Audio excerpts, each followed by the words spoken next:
Before Project Mjolnir, powered exoskeletons acted as a predecessor to the suits of armor that would eventually become attributed with the saviors of humanity, until the Covenant Splinter faction showed up, and Forerunners returned. Look out! Then the Banished revealed themselves. Powered exoskeletons were utilized by both soldiers and workers alike. They were not only used as weapons of mass destruction, but also as tools for assisting with construction, search and rescue, and heavy lifting. Project HRUNTING was an early powered exoskeleton project introduced in 2166, a few years before the end of the Interplanetary Wars in 2170. Early prototypes of the Mark I armored defense system were produced through Project HRUNTING around this time as well. Mark I was quite literally a walking tank. The Mark I exoskeleton featured shoulder-mounted weapons with heat-seeking capabilities, along with large, bulky arms that ended in mechanical hands in case its user wanted to get up close and personal in combat. So if the user wanted to tear their enemies to shreds with their bare hands, the suit would let them. Some iterations of the suit specifically designed for combat had a built-in Gatling gun to one of the arms, which, as you could guess, was pretty damn effective. Moving into other features, the Mark I came equipped with a nuclear fission self-destruct device, tied directly into the suit's fusion reactor. Yeah, that self-destruct feature.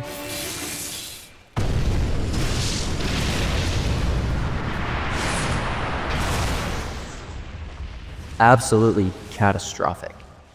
However, these prototypes weren't without their faults. They consumed an absurd amount of energy and ultimately weren't all that practical on the battlefield, which limited actual deployment and combat scenarios.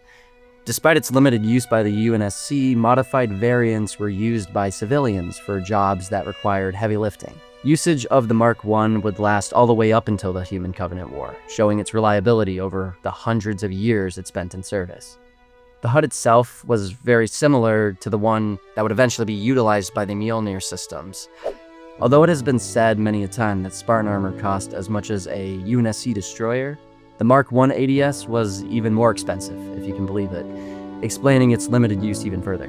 Over the course of its hundreds of years in service, improvements like jetpacks and integrated bubble shields were added to the exoskeleton. Trainers used a variation of Mark I exoskeletons in 2525 during combat exercises against the Spartan II cadets for their own safety.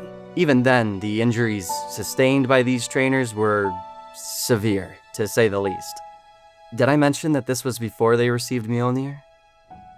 When the Covenant invaded Algolis in 2549, a Mark I suit was used by a Marine known only as Ghost to aid in the fight, but ultimately Ghost would be lost after activating the suit's nuclear self-destruct feature.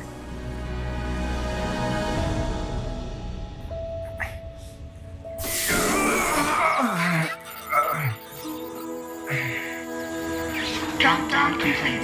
Voice command required. Speak the voice command exactly as displayed.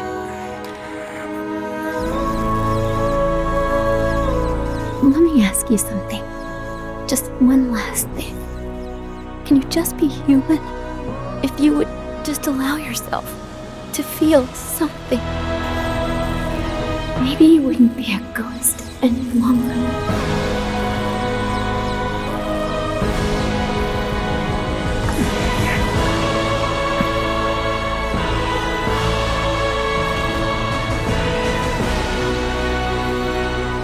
Voice command authorization. Be human.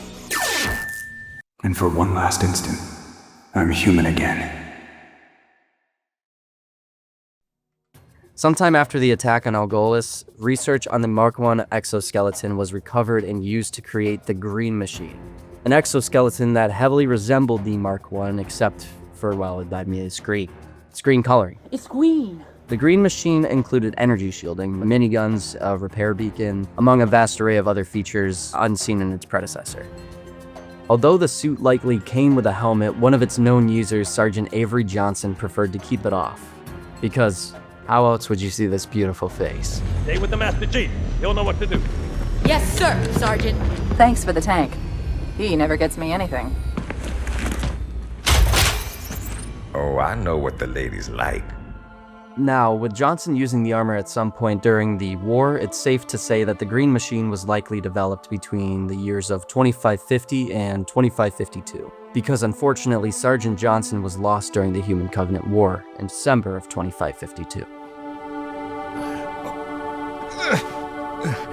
Send me out. With it, bang. It's possible that the J designation standing for Johnson was given to this modified exoskeleton after the sergeant's death, as a way to honor him. If I were to make an educated guess, I'd place the introduction of this armor somewhere around 2550 to 2551. The Hunting Mark II battle armor was developed sometime during the 2300s. However, like the Mark I, it was too expensive and too unreliable, and eventually led to it being discontinued altogether. While we don't have any images of the Mark II itself, it likely looked similar to the Mark I. The Orion EXOFRAME load carrier, more commonly known as the Orion armor, was a less bulky powered exoskeleton developed under Project Milano. Milano started in 2491, but the Orion armor wouldn't see use until 2502, during Operation Kaleidoscope. Over the course of 5 years, parts of the armor system were tested and developed in live combat scenarios during this operation. Those who field tested the Orion armor were known as Orion operatives.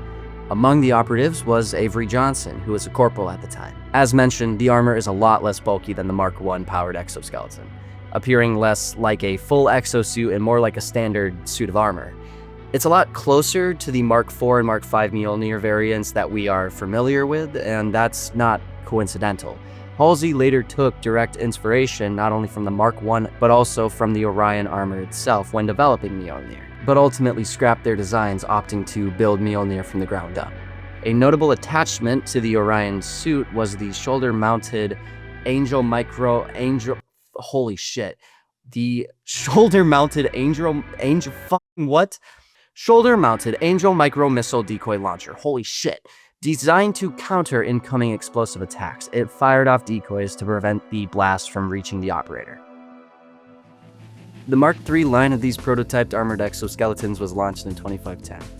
Although there are many iterations of the Mark III, I will specifically be covering the first and second variants, but I suppose I can briefly list off the rest. From the Heavy Assault Cyclops, Hunting Mark III M1 Cyclops, the Hunting Mark III S Cyclops, the Corporate Mark Security III A1 Cyclops, Peacekeeper, the Incinerator Kinzano's Cyclops, Reactive Reactive Cyclops, Breaker Cyclops, Arctic Cyclops, Cyclops, Veteran Desert Damaged Cyclops, Hazard Jungle Cyclops. Cyclops. By 2513, the second iteration, known as the Hunting Mark III B Cyclops, was in development and would officially enter service by February 4th, 2531.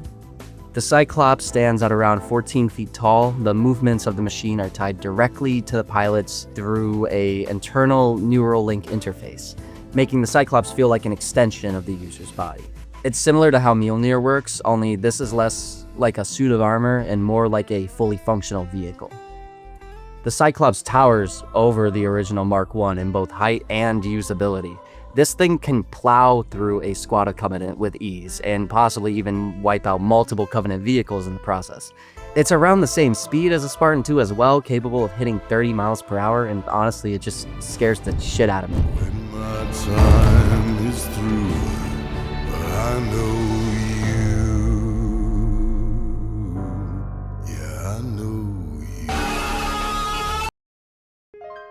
The Spartan 2 bodysuit, introduced in 2519, were the primary combat uniforms used by the Spartan 2s during their missions before they received their Mjolnir armor. It was a vacuum-sealed, light form-fitting suit of armor. It could mask infrared signatures as well as deflect bullets to an extent. I'm not sure it would be able to take a high-caliber round. Although reports vary, helmets utilized alongside these suits are sometimes said to have been modified ODST helmets, while other sources display a more unique piece of headgear. The most likely answer is that these Spartan 2s found themselves utilizing both. Pretty much every surviving, non-crippled Spartan 2 candidate found themselves in this suit sooner or later. And that's everything before Project Mjolnir, before the Spartans, before the iconic armor that saved the human race. We had walking tanks, Daddy Johnson, and neural-linked machines of death. I just wanted to give a brief overview of these relics before diving into Mark IV, which is what I've got coming next. Expect that video sometime within a few weeks or a few years. Hope to see you then.